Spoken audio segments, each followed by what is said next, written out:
Good morning to all. அனைவருக்கும் காலை வணக்கம். இன்னைக்கு என்ன வீடியோ அப்படின்னு பார்த்தீங்கன்னா, பாப்பாவுக்கு தலை மொட்டை போடலான்னு சொல்லி பிளான் பண்ணியிருந்தோம். ஹஸ்பண்ட் இப்போ தான் லீவுக்கு வீட்டுக்கு வந்திருந்ததுனால ஃபேமிலியோட கிளம்பலான்னு சொல்லிட்டு பிளான் பண்ணி காலைல 5 மணிக்கே எழுந்திரிச்சிட்டேன்.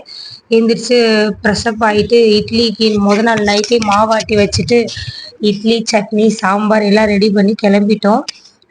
மாமா தான் இங்கேருந்து பசிக்கும், அதனால ஹோட்டல்லாம் சாப்பிட முடியாது, காசு அதிக செலவாகும் அப்படின்னு சொல்லி மாமனார் சொன்னதுனால வீட்டிலேயே சாப்பாடு செஞ்சு ரெடி பண்ணி கொண்டு போயிட்டோம். எவ்வளோதான் காசு கொடுத்து சாப்பிட்டாலும் ஹோட்டலில் சாப்பிட்றது வயிறு நிறையாது. அதனால வீட்டிலேயே சாப்பாடு ரெடி பண்ணி கொண்டு போகலான்னு சொல்லிட்டு கிளம்பிட்டோம். வாங்க என்ன நடக்குதுன்னு பார்க்கலாம். இப்போ தான் என் வீட்டுக்காரர் முதல் முறையாக பேச போகிறாரு.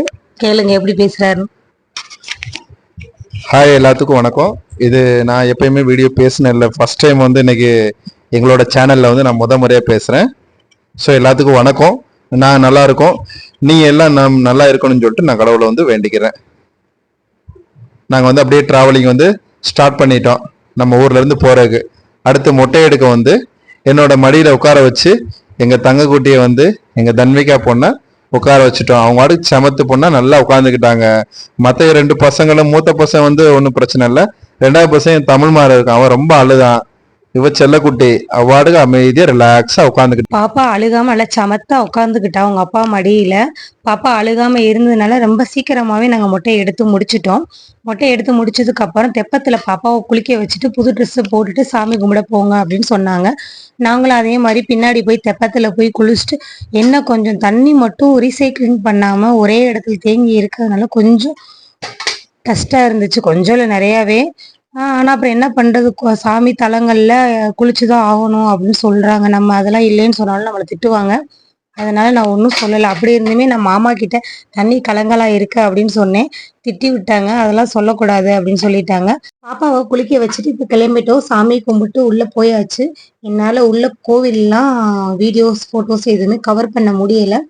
ஆல்ரெடி சென்னையில் முருகன் கோவிலில் எடுத்த ஃபோட்டோஸ்னால எவ்வளோ பிரச்சனை வந்துச்சுன்னு உங்களுக்கு போன வீடியோவில் நான் ஷேர் பண்ணியிருக்கேன். அதனால உள்ள வீடியோஸ் அலோடு இல்லைன்னு சொல்லிட்டாங்க. நாங்கள் வீடியோஸ் ஃபோட்டோஸ் எதுவும் எடுக்கலை. உள்ளே போய் சாமிக்கு அண்ணி போலீஸ் ட்ரெஸ்ஸோடு வந்திருந்ததுனால பிரியா சாமி பார்க்க உள்ளே விட்டாங்க. கோவிலுக்கு உள்ளே போய் சன்னதி வரைக்குமே நின்று நல்ல மனநிறைவோடு சாமி கும்பிட்டு வெளியில் வந்துட்டோம். சாப்பாடு கொண்டு வந்திருந்ததுனால வெளியில் உட்காந்து சாப்பிடலாம் அப்படின்னு சொல்லிட்டு அன்னதான கூடத்துக்கு உள்ளே போயிட்டோம். என்ன ஒரு டிசப்பாயின்மெண்ட் அப்படின்னு இந்த கோயிலை பார்த்தீங்கன்னா, 6 படை வீடுகள்லேயே முருகன்ல முதற்படை வீடு தான் திருப்பரங்குன்றம், மதுரையில் உள்ள திருப்பரங்குன்றம். ஆனால் அங்கே அன்னதானம் போடுற இடத்துல ஒரு குறிப்பிட்ட பர்டிகுலர் பர்சனுக்கு மட்டுமே உள்ள அலோடு அப்படின்னு சொல்லி கதவை க்ளோஸ் பண்ணி வச்சிடுறாங்க. க்ளோஸ் பண்ணி வச்சுட்டு உள்ள ஒரு பாதி மெம்பர்ஸ் தான் உள்ளே வர்றாங்க. திருப்பி செகண்ட் டைம் வர்றவங்களுக்கு உள்ள சாப்பாடு இல்லைன்னு சொல்லி உள்ளே அனுப்பி விட்றாங்க. இதெல்லாம் பண்ணக்கூடாது. ஆனால் நாங்கள் உட்காந்து சாப்பிட்டு முடிச்சுட்டு மங்கி வந்ததுனால அவங்களுக்கு 2 இட்லியை மங்கி 2 இட்லி, ஒரு இட்லியை சாப்பிட்டு ஒரு இட்லியை வச்சுட்டு போயிருச்சு. இவங்க பண்ணுற சிஸ்டம் மட்டும்தான் சரியில்லை, மற்றபடி கோயில் எல்லாம் சூப்பராக இருந்துச்சுங்க. இதே இது நம்ம திருப்பதி, திருச்செந்தூர் அப்படிலாம் போனோம்னா அங்கே any time morning to night வரைக்குமே அன்னதானம் நடந்துக்கிட்டே இருக்கும். இதில் இடையில இந்த மங்கி என்ன பண்ணிருச்சுன்னா, அபிஷேகம் பண்ணுறதுக்காக ஒருத்தவங்க பால் வாங்கினாங்க வாட்டர் பாட்டிலில், அதை பிடுங்கிட்டு போயிடுச்சு. பிடுங்கிட்டு எவ்வளோ அழகாக உட்காந்து குடிக்குதுன்னு பாருங்களேன். இதை என் பையன் அம்மா ஃபோட்டோஸ் வீடியோஸ் எடுங்கம்மா அப்படின்னு சொல்லிக்கிட்டு இருந்தாங்க. இந்த சிஸ்டத்தை மட்டும் மாற்றினாங்கனாலே வர்றவங்க எல்லாருக்குமே அன்னதானம் கிடைக்கும். ஒரு ரவுண்டு இல்லாமல் 1, 2, 3 ரவுண்டு வச்சாங்கன்னா கூட ஓகே தான். ஆனால் அதை யாரும் செய்ய மாட்டேன்றாங்க. முடிஞ்ச அளவுக்கு செஞ்சால் நல்லாயிருக்கும். அப்படியே கிளம்பி வந்தாச்சு. வர்ற வழியிலே வெயில் அதிகமாக இருக்கு அப்படின்றதுனால நொங்கும் பதனியும் வாங்கி சாப்பிட்டோம். ஒரு நொங்கு 1 10 ரூபான்னு சொல்லிட்டாங்க. அப்போல்லாம் 3 நொங்கு 10 ரூபா, இப்போ ஒரு நொங்கு 10 ரூபா. சரி, 2 பதனி, ஒரு பதனி 20 ரூபான்னு சொன்னாங்க. அதனால 2 பதனி வாங்கி குடிச்சிட்டு வீட்டுக்கு கிளம்பி வந்தாச்சு.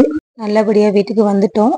என்ன ஒன்று, பாப்பாவை மொட்டை எடுத்துட்டு குளத்துல நிற்க வச்சு ஒரு ஃபோட்டோ எடுக்கும்போது பாப்பா கீழே விழுந்துட்டா. அது கொஞ்சம் எனக்கு மனசு கஷ்டமாக இருந்துச்சு. மற்றபடி எல்லாம் ஓகே. நம்ம வீடியோ பிடிச்சா லைக் பண்ணுங்கள், சப்ஸ்கிரைப் பண்ணுங்கள், மறக்காமல் நம்மளை ஃபாலோ பண்ணுங்கள். இன்னொரு வீடியோவில் பார்க்கலாம். டாடா, பாய் பாய்.